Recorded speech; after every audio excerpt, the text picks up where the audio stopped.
जिसके कारण हमारे जीवन में क्षण मात्र का भी सुख उपलब्ध हो जाए,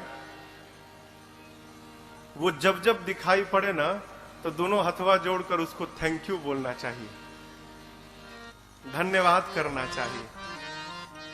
आज की कथा यहीं से प्रारंभ होती है। श्री चक्रवर्ती जी महाराज जब विश्वामित्र जी राम लक्ष्मण जी को मांगने आए थे तो मना कर दिए, नहीं दूंगा। क्या बोले? देहा प्राण ते प्रिय कछु नाही, सो मुनि देव निमिष एक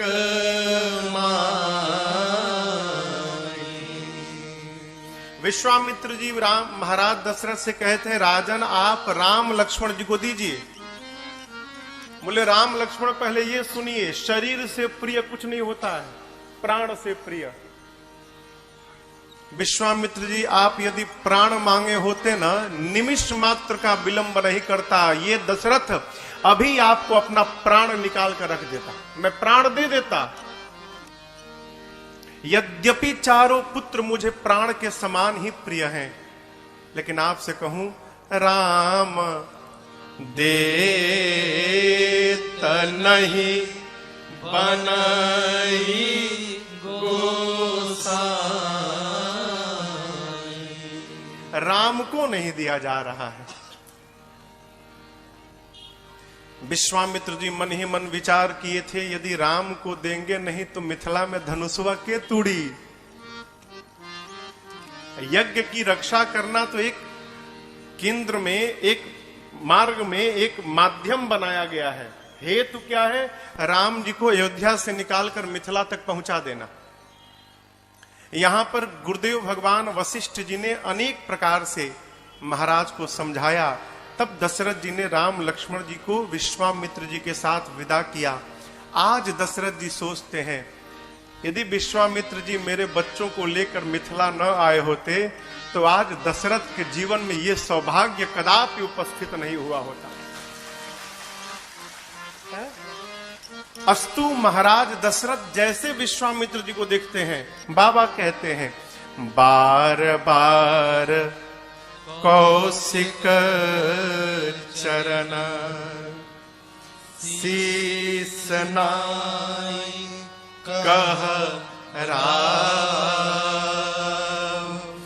यह सब सुख मुनिराज तव कृपा कटाक्ष पसार।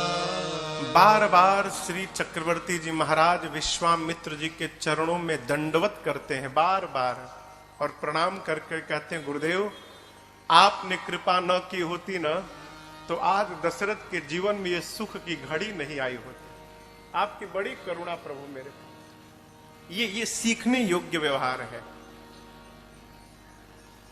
हम बार बार कथाओं में एक बात आती है और आपसे सविनय निवेदन करते हैं, घर में परिवार में जिसके कारण हमारा मन भगवान की ओर बढ़ रहा है, वो जब जब दिखाई पड़े ना, दोनों हाथ जोड़कर प्रणाम करिए और उसको सब प्रकार से धन्यवाद करिए। आपकी बड़ी कृपा मेरे पर, आप ना होते तो हम कहां पहुंचे होते।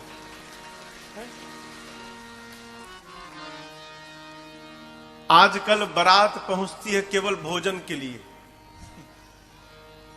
बारात पहुंची कि ना, का बनल बाहो भोजन में। अखैर मिथिला तो स्वागत में अद्भुत है, ये है। हम ये नहीं समझ पाते यहां के लोग भोजन का एस्टिमेट कैसे निकालते हैं। जब एक आदमी 350 रसगुल्ला खा सकता है,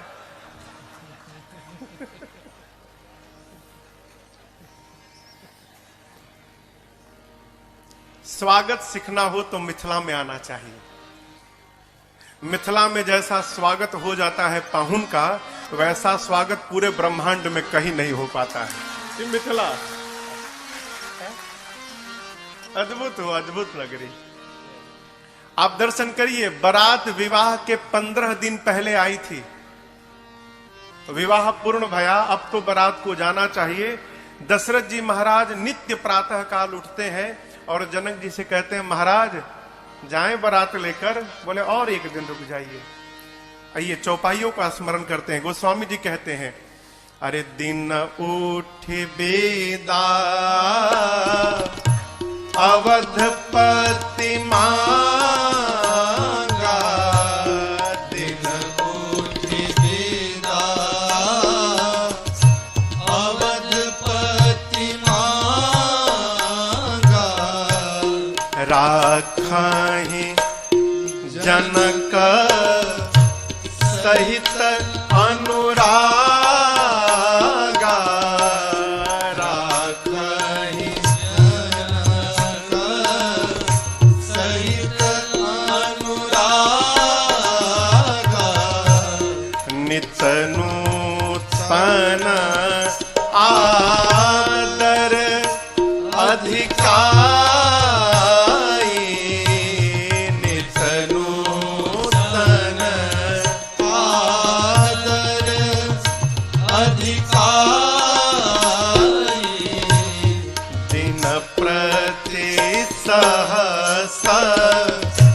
भांति पहुनाए, दिन प्रति दिन भर भांति पहुनाए, नित नव नगर आनंद उछाहो, नित नव नगर आनंद उछाहो, और दशरथ गवना सुहाई न काहो, दशरथ गवना सुहाई न काहो, बहुत दिवस बीते एहि भांति, बहुत दिवस बीते एहि भांति, जनु स्नेह रज बंधे बराते, जनु स्नेह रज बंधे बराते, जनु स्नेह रज बंधे बराते, जनु स्नेह रज बंधे बराते। नित्य प्रातः काल उठने के बाद श्री चक्रवर्ती जी महाराज जनक जी से कहते हैं, विदेह राज महाराज जनक आज्ञा हो तो हम बारात लेकर जाएं। जनक जी और रोक लेते थे उस दिन, कैसे? सहित अनुरागा, अनुराग से। कल की कथा की, परसों की कथा में एक बात आई थी, भगवान कैसे मिलते हैं? अनुराग से। जिस अनुराग से भगवान प्राप्त होते हैं, जनक जी महाराज उसी अनुराग से भगवान ही नहीं पूरे बरातियों को रोक लेते। अरे जब अनुराग से भगवाने रुक जा रहे हैं तो बरातियों की क्या गिनती है? ये अनुराग दिखाई कैसे पड़ रहा है? व्यवहार से। आपको एक बात बतावें, जैसा हमारा विचार रहता है ना, वैसा ही हमारा व्यवहार बनता है। जो यहां चलेगा वही व्यवहार में दिखाई पड़ेगा, और जैसा हमारा व्यवहार होता है समाज में, वैसा ही हमारा व्यक्तित्व निकल कर आता है। ये चैन है, कड़ी है, एक दूसरे से जुड़ी, पृथक नहीं हो सकता। व्यवहार कैसा है जनक जी का? नित नूतन आदर अधिकार। जो स्वागत की विधि है रोज बदल रही है, नित्य नवीन स्वागत। हमारा व्यवहार बताता है हो हम सामने वाले को किस भाव से रोकना चाहते हैं। मुख तो बोलता है एक दिन आप और रुक जाते हैं तो बड़ा आनंद आता, भीतर कब भागेंगे यहां से, लेकिन ये छिप नहीं सकता। जनक जी महाराज इतना आदर करते हैं ना, वो बारातियों का जाने का भी मन नहीं करता। कई दिन बीते, महापुरुषों ने अलग अलग गणना बताई है। कई कहते हैं कई महीने रहे, कुछ कहते हैं 15 दिन रहे। जो भी हो, यहां पर बहुत दिवस कहा गोस्वामी जी ने, बहुत दिन बीते। तब एक दिन विश्वामित्र जी, गुरुदेव भगवान वशिष्ठ जी, सतानंद जी, सभी महापुरुषों ने मिलकर जनक जी से कहा, महाराज बहुत भया, अब आप दशरथ जी को बारात के साथ विदा करिए यहां से। जनक जी महाराज ने मंत्रियों को बुलाकर कहा कि रनिवास में सूचना भिजवाइए, अब बेटियों को विदा के लिए तैयार किया जाए। आपको बतावें, ये बात मिथिला में आग की भांति फैल गई। लोग घरों से बाहर निकलकर दौड़ दौड़ कर एक दूसरे से पूछने लगे, है तुमने सुना है क्या सत्य में दशरथ जी बारात लेकर चले जाएंगे अब? तो कहते हैं मैंने भी सुना। जिस प्रकार जल से मछली को निकाल कर छोड़ दो और जैसे मछली छटपटाने लगती है, मिथिला के लोग सुने कि अब किशोरी जी और राम जी यहां से चले जाएंगे, है, लोग छटपटाने लगे। प्रातःकाल सूर्योदय के समय खिला हुआ कमल का पुष्प संध्या में सूर्यास्त के बाद जैसे कुम्हिला जाता है, हो सारे मिथिला वासियों का चेहरा कुम्हिला गया। जनक जी महाराज अयोध्या से बारात आते समय जिन जिन स्थानों पर रुकी थी, बारात के वापसी के लिए उन सभी स्थानों पर बारात की समुचित व्यवस्था कराई। भोजन की हो, जलपान की हो, स्नान की हो, विश्राम की हो, मिथिला से लेकर अयोध्या की सीमा तक की व्यवस्था जनक जी ने कराई। कहारों से भर भर कर सामग्री को भिजवाया। दाइज देने की बात आई। दाइज यानी दहेज। जनक जी महाराज ने क्या दहेज दिया आपको पता है? 1 लाख घोड़े दिए। यहां लिखा है तुरग लाख। वो 1 लाख घोड़े होंगे क्या, तो उनको बांधने के लिए 25,000 रथ दिए। एक एक रथ में 4-4 घोड़े बांधे जाएंगे।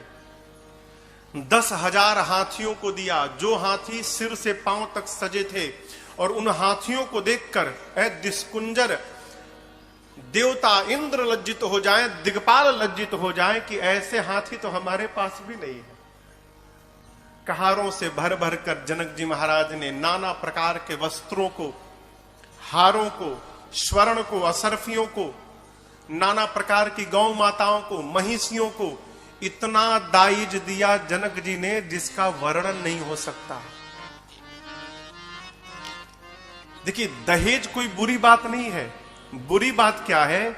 वर का पिता कन्या के पिता से जो मुख खोल कर दहेज मांगता है, यह बहुत बुरी बात है।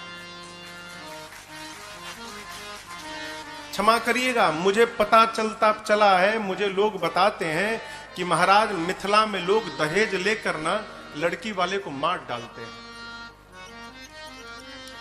क्या आप सब बेहतर जानते होंगे मेरे से, लेकिन आपसे प्रार्थना करूं माई बाप, एक सूत्र सदैव याद रखिएगा, जीवन में आराम से कुछ नहीं प्राप्त होना चाहिए। जो धन आराम से प्राप्त हो जाता है ना, वो बहुत कुछ लेकर जाता है। पता कब चलता है? जब पास का भी समाप्त हो जाता है, तब पता चलता है वो मैंने गलत व्यवहार कर दिया है। जो सुख अपनी कमाई से प्राप्त हो सकता है, वो प्राप्त हुए धन से जीवन में कभी सुखी होने वाला नहीं है, कदापि नहीं होने वाला है।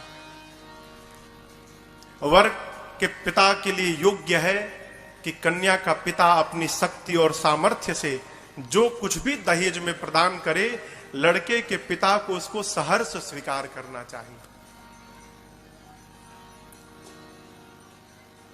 अनेक प्रकार से दाइज दिया। बेटियों को माताएं दुल्हन के रूप में सजाती हैं और नारी धर्म का सुंदर उपदेश करती हैं। माताएं बेटियों को क्या करती हैं, सुनिए। पहले तो आशीर्वाद देती हैं, होए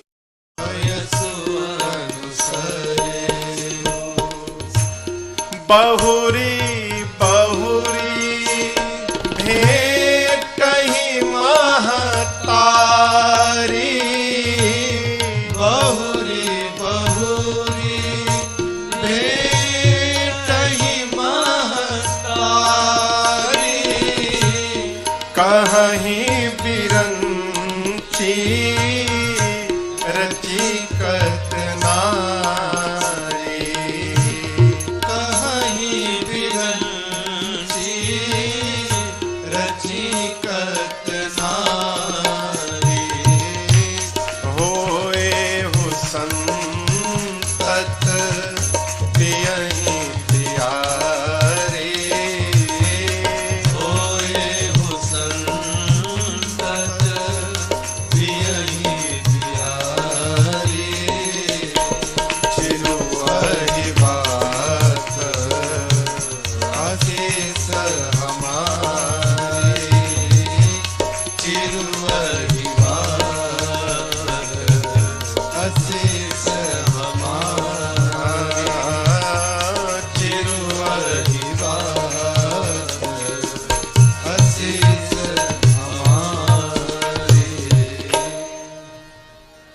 माताएं पहले आशीर्वाद देती हैं, होए हु संतत पिए ही पियारी।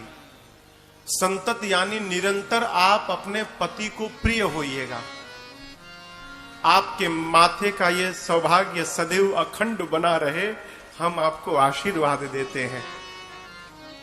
सीता जी ने कहा, मां आपने कहा कि अपने पति को सदैव प्रिय होना, मां हम कौन सा व्यवहार करेंगे कि हमारे पति हमको सदैव प्रेम करेंगे? तो मां ने व्यवहार बताया, सास ससुर गुर सेवा करे, पति रूख लखी आयसु अनुसरे। माताओं ने कहा, सास ससुर श्रेष्ठ जनों की जाकर वहां पर सेवा करना। आपसे निवेदन करूं, सेवा करके किसी को भी अपना बनाया जा सकता है। सेवा के भीतर वो ताकत है माई बाप, पत्थर द्रवीभूत हो सकता है? अपनापन के दो सिद्धांत हैं, दोनों में से कोई एक कर जाइए। क्या? पहला, या तो सामने वाले के लिए इतना कर दीजिए कि वो आपका बन जाए। सामने वाले के लिए इतना कर दीजिए कि वो आपका बन जाए। और यदि ये नहीं कर पा रहे तो दूसरा उपाय, अपने अभिमान से नीचे उतरकर आप ही स्वयं उसके बन जाइए। इसके अलावा तीसरा कोई सिद्धांत नहीं है। आप उसका बन जाइए, नहीं तो उसको अपना बना लीजिए। उसका बनने के लिए अभिमान से नीचे उतरना पड़ेगा, अपने को विलीन करना पड़ेगा, अपने अस्तित्व को मिटाना पड़ेगा। दूध देखे हैं ना, दूध, हाँ? दूध के भीतर जब पानी जाता है ना, तो फिर पानी पानी नहीं रहता है, दूध बन जाता है। क्यों? पानी जब दूध में जाता है तो पानी अपने आप को समाप्त कर देता है, अपना नाम समाप्त करता है, अपना पहचान समाप्त करता है और अपना स्वरूप भी समाप्त करता है। दूध सोचता है इतना प्रेम करता है ये मुझे कि मेरे लिए इसने अपने अस्तित्व को ही मिटा डाला। दूध कहता है, मित्र कोई बात नहीं, आओ आओ, तुम अपना पहचान समाप्त कर दिए हो ना, तुमको मैं अपना पहचान प्रदान करता हूं, अपना रूप दूंगा, अपना रंग दूंगा, अपना स्वाद दूंगा, यहां तक कि अपना मूल्य देकर तुमको अपने साथ ही बाजार में बिकवा डालूंगा। करता है कि नहीं करता? ये क्यों? समर्पण के कारण है। सेवा करके अपना बना लीजिए। आजकल मालूम है सबसे बड़ी समस्या क्या है? हम कर्तव्य करना नहीं चाहते, हम केवल अधिकार की बात करते हैं। ये हमारे साथ होना चाहिए, अरे तुम भी कुछ करोगे? कर्तव्य करने वाले को अधिकार मांगना नहीं पड़ता, कर्तव्य करने वाले के पीछे पीछे अधिकार स्वयं दौड़कर पहुंचता है। कर्तव्य करिए। कहां करिए? घर से प्रारंभ करिए। भक्त को कभी आलसी नहीं होना चाहिए। भक्त को घर में, परिवार में, समाज में एक उदाहरण प्रस्तुत करना चाहिए। अपने जीवन से, अपने व्यवहार से जितना कोई काम ना करे, उससे अधिक काम केवल भक्त को करना चाहिए। माताएं कहती हैं कर्म करेंगे, सेवा करेंगे तो पति आपको प्रेम करेंगे। नारी धर्म का उपदेश करती हैं। इधर राम जी रनिवास में गए हैं, सखियां चारों दुल्हा सरकार को स्नान कराती हैं, सजाती हैं, दिव्य उबटन लगाकर नहवाती हैं। उबटन लगता है ना हल्दी का, उबटन लगाकर नहलाती हैं। उसी में से एक सखी ने कहा, प्रभु आप चले जाएंगे? राम जी बोले हाँ। उसने कहा मैं एक प्रार्थना करूं प्रभु? कहती है, अरे ए पाहुना ए मिथिले में रहूं ना, ए पाहुना ए मिथिले में रहूं ना, जौने सुख बा ससुरारी में, जौने सुख बा ससुरारी में, तवन सुखवा कहूं ना, ए पाहुना ए मिथिले में रहूं ना, ए पाहुना ए मिथिले में रहूं। लक्ष्मण जी बोले हमारे पास घर नहीं है क्या कि हम यहां रहेंगे ससुराल में?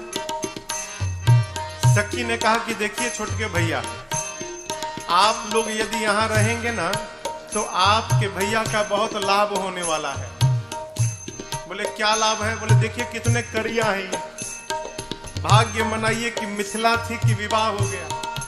यदि राम जी इस मिथिला में रुक गए तो हम लोग रोज सवेरे उबटन मलिके इतर से नहवाई बहो, रोज सवेरे उबटन मलिके इतर से नहवाई बहो, एक महीना के भीतरे करिया से गोर बनाई बहो, एक महीना के भीतरे करिया से गोर बनाई बहो, झूठ कहत ना पानी तनिको झूठ कहत ना पानी तनिको, मौका एगो देहू ना, ए पहुना ए मिथिले में रहूं ना, ए पहुना ए मिथिले में रहूं ना। लक्ष्मण जी कहे तो भैया का लाभ, हमार लाभ, हम तो पहले से गोरे हैं, हमको कितना गोरा बनाओगी? बोली आपका भी लाभ है।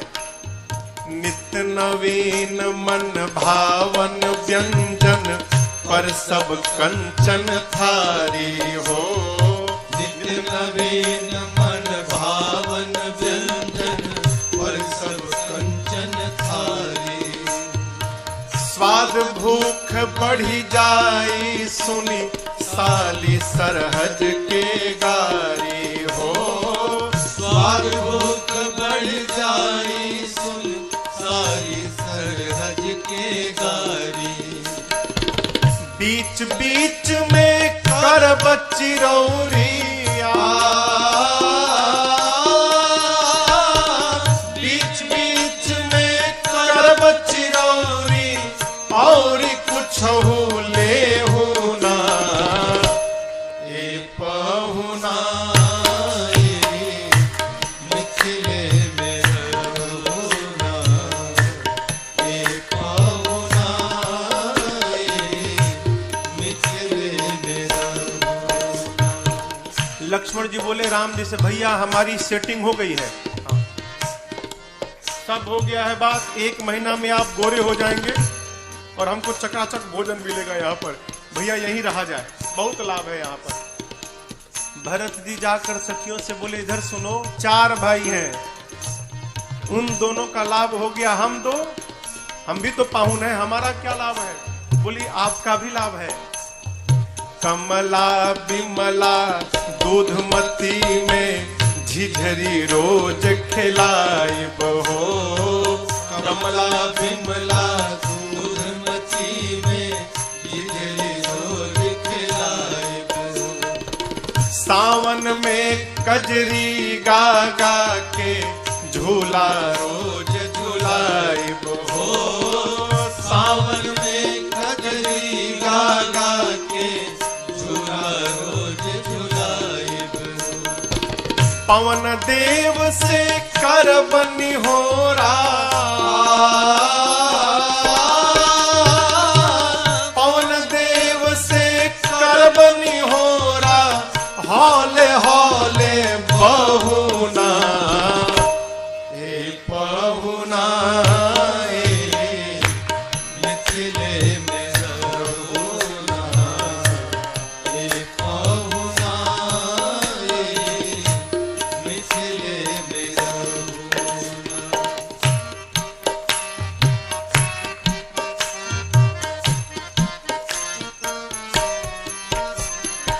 हमर निहोरा रघुनंदन से मानिया ना मानी, मानिया ना मानी, अरे मानिया ना मानी, पर ससुरारी के नाते परताप के आपन जानी, परताप के आपन जानी, परताप के आपन जानी, या मिथिले में रह जइयो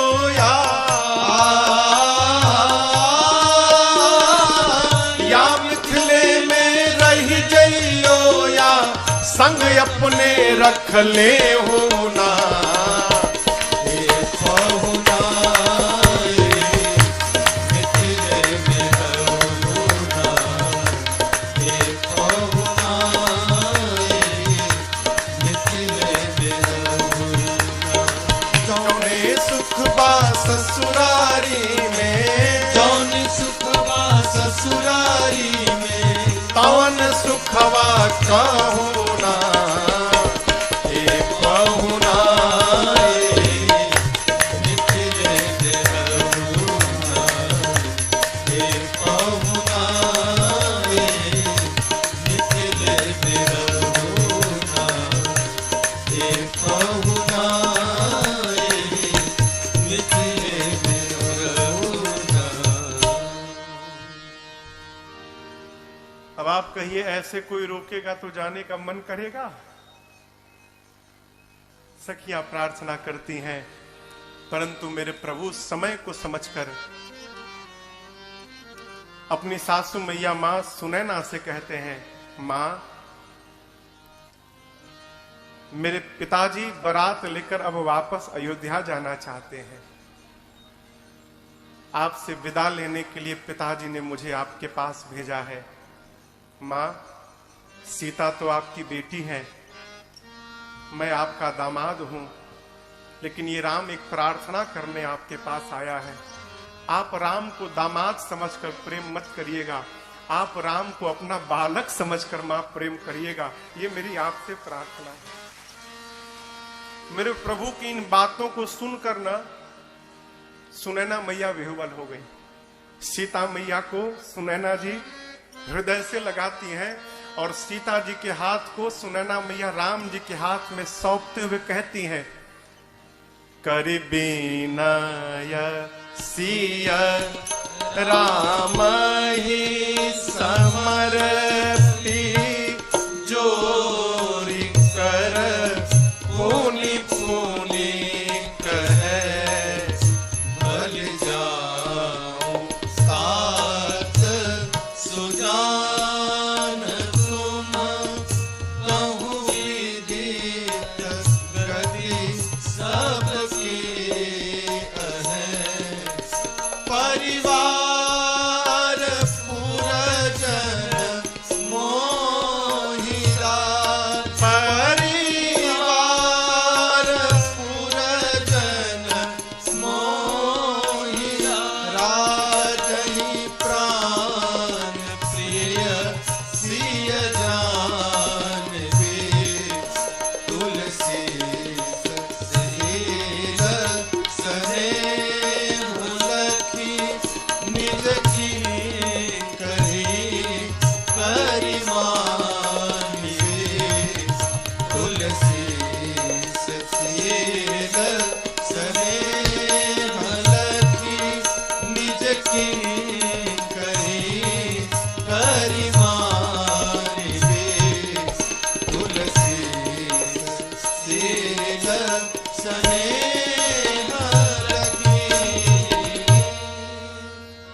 सुनैना जी ने सीता जी को हृदय से लगाया और राम जी के हाथ में मेरी मां का हाथ सौंपते हुए सुनैना जी कहती हैं, राम मैं आपके स्वभाव पर राम बलि बलि जा रही हूं।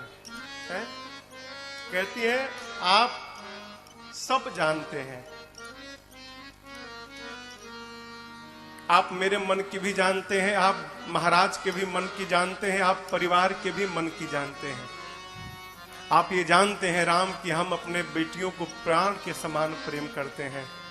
राम, मेरी बेटियां अभी अबोध हैं, इनसे कोई अपराध हो जाए ना तो आप ये समझिएगा कि ये अपराध इनकी मां सुनैना के द्वारा हो गया है और आप मेरी बेटियों को राम क्षमा करते रहिएगा। आप इनको अपनी चरणों की सेविका मानकर रखिएगा। राम, मेरे प्रभु सुने बारंबार अपनी सासू मैया को प्रणाम करते। ये मेरे प्रभु से सीखने योग्य बात है, चरित्र है। कई लोग ससुराल में जाकर घर में भले 0 वाट का बल्ब रहे, लेकिन ससुराल में पहुंचते 1000 वाट का हेलोजन हो जाते हैं। एक हमसे महापुरुष मिले, कहे महाराज दामाद का मतलब समझते हैं क्या है? उनके नहीं मालूम। जिसको देखने के बाद सास ससुर का दम निकलने लगे वो दामाद, जिसको देखकर दम फूल जाए।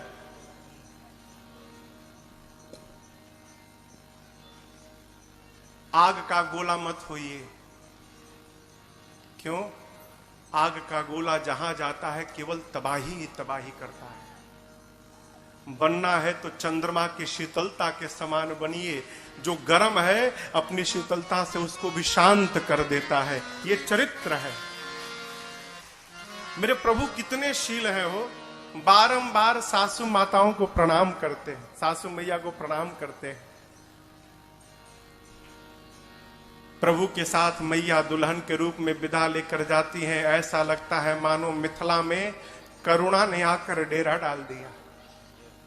जो जहां है वहीं रो रहा है। मनुष्य नहीं, मनुष्य को तो छोड़िए, अश्वशाले में अश्व रो रहे हैं, गौशाले में गौ माताएं रो रही हैं। सोने के पिंजड़े में मेरी मां तोता मैना को पाल के रखी थी। तोता मैना ने सीता जी को जाते देखा है, तड़पने लगे। तोता मैना बार बार कहते, मुझे सोने के पिंजड़े में नहीं रहना, मुझे तो अपने किशोरी के चरणों में रहना है, मुझे तुरंत यहां से बाहर निकाला जाए। अब आप कल्पना करिए, जिसके वियोग में जीव जंतुओं की ये गति है, वहां पर जो मनुष्य होंगे उनकी क्या दशा भई होगी। आज जनक जी महाराज वैरागी कहे जाते थे, आज अपना सारा वैराग्य भूल गए। जिस बेटी को महाराज जनक ने गोद में खिलाया था, हो सीता जी के आने के बाद जनक जी समझ गए थे ये मेरी बेटी मेरी भक्ति है जीवन की, और ये भक्ति मेरे पास आई है तो इसी भक्ति के कारण मुझे एक दिन भगवान का दर्शन प्राप्त होगा। और भया भी, सीता मैया के कारण ही जनक जी को भगवान का दर्शन भया। जनक जी आज बिलख बिलख के रो रहे हैं कि जिस भक्ति ने मुझे भगवान का दर्शन कराया, मेरे जीवन की वो भक्ति मुझे छोड़कर आज जा रही है, अब मैं किसके सहारे यहां पर रहूंगा। महाराज बहुत रोए। सचिव लोग संभालते हैं, महाराज धीरज रखिए। 4 सुंदर पालकियों को मंगाकर महाराज ने बेटियों को हृदय से लगाकर पालकी पर बिठाया है। इधर श्री चक्रवर्ती जी महाराज ब्राह्मणों को बुलाकर दान देते हैं, याचकों को संतुष्ट करते हैं और गौरी गणपति भगवान का स्मरण करके बारात को लेकर मिथिला से अयोध्या की ओर बढ़ते हैं। जनक जी कुछ दूर बारात को पहुंचाने गए। बार बार दशरथ जी के विदा करने के बाद भी जनक जी लौट कर नहीं आते, बारात के साथ ही जा रहे हैं। थोड़ी दूर जाने के बाद दशरथ जी महाराज अपने रथ से नीचे उतरे, जनक जी भी उतर गए। जनक जी महाराज दोनों हाथ जोड़कर कहते हैं, हे चक्रवर्ती जी, करौ कवन विधि विनय बनाई, महाराज मोहि दीन्हा बड़ाई। जनक जी कहते हैं, दशरथ जी मैं कोई बनावटी बात नहीं कर रहा हूं, मैं आपकी किस प्रकार से आपको धन्यवाद दूं महाराज। आज आपने मेरे साथ संबंध जोड़कर ना इस छोटे से जनक को भी आपने 7वें आसमान पर बिठा दिया है। आपके साथ संबंध होने के कारण मैं भी बड़ा बन गया। दशरथ जी कहते हैं, महाराज जनक आप उल्टी बात कर रहे हैं। आपने अपनी बेटियों को दिया है और मैंने आपकी बेटियों को लिया है, और जगत जानता है कि सदैव लेने वाले से बड़ा देने वाला रहता है। महाराज मैं बड़ा नहीं हूं, आप बड़े हैं क्योंकि आपने दिया है। बड़ा देता है ना, यही बड़प्पन है। कोई भी व्यक्ति धन से बड़ा नहीं होता, अपने विचार से बड़ा होता है। बड़ा कौन है माई बाप? जो सबके भीतर बड़प्पन का दर्शन करता है वो बड़ा आदमी है। जो किसी को भी अपने से छोटा नहीं मानता वो बड़ा आदमी है। मुझे एक बात सदैव स्मरण में मेरे बनी रहती है। मेरे महाराज श्री ने मुझे एक दिन बात कही थी, लाला जीवन में कभी किसी को छोटा मत समझना। क्यों? क्योंकि छोटे से बीज के भीतर एक विशाल बरगद का वृक्ष छिपा हुआ रहता है। न जाने कब वो अंकुरित हो जाए और विशाल रूप धारण कर ले। उसी प्रकार कौन सा मनुष्य कब किस स्थान पर पहुंच जाए कोई जानने वाला नहीं है। बड़ा कौन? जिसके पास छोटा भी पहुंचकर बड़ा बन जाए वो बड़ा आदमी है। छोटा पहुंच के बड़ा बन जाए। दोनों परस्पर एक दूसरे को बड़ाई दे रहे हैं। राम जी तीनों भाइयों के साथ अपने ससुर जी को प्रणाम करते हैं। यहां एक बड़ी अद्भुत घटना घटी। जब राम जी प्रणाम कर लिए ना, जनक जी ने आशीर्वाद दे दिया, तब जनक जी महाराज ने राम जी से कहा, राम जी समाज की दृष्टि में आप मेरे दामाद हैं, मैं आपको आशीर्वाद देता हूं, लेकिन आज मैं अपने दामाद से बात नहीं कर रहा हूं राम जी। आज जनक अपने भगवान के सामने खड़ा है और मैं अपने भगवान से बात करना चाहता हूं। राम जी बोले, बोलिए। जनक जी ने कहा, प्रभु मैं आपसे कुछ मांगूंगा तो आप मुझे देंगे नाथ? मैं अपने दामाद से नहीं मांग रहा हूं, मैं अपने भगवान से मांगना चाहता हूं। राम जी बोले, यदि भगवान मान के मांग रहे हैं तो जरूर दूंगा, मांगिए क्या चाहिए। जनक जी कहते, प्रभु